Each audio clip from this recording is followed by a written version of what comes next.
Magandang araw po sa inyong lahat, lalo na sa ating mga pinuno, kawal at kawani ng Hukbong Katihan ng Pilipinas. Ako po si Father Dion, ang Post-Catholic Chaplain ng Headquarters and Headquarters Support Group of the Philippine Army. At ito po ang Salita ng Diyos, ang ating gabay.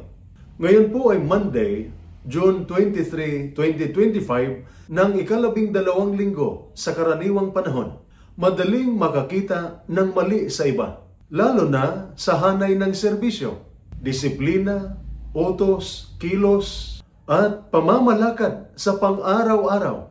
Madaling punahin ang kakulangan at kamalian ng iba.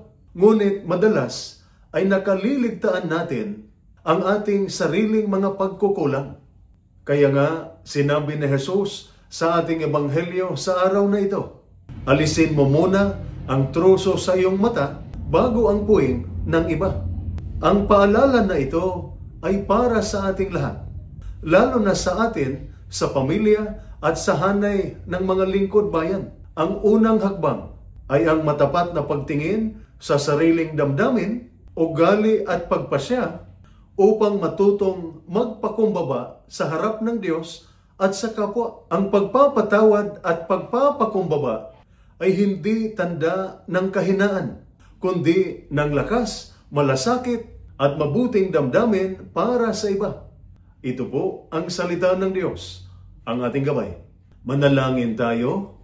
Panginoon, turuan mo akong maging mapagpakumbaba sa lahat ng oras.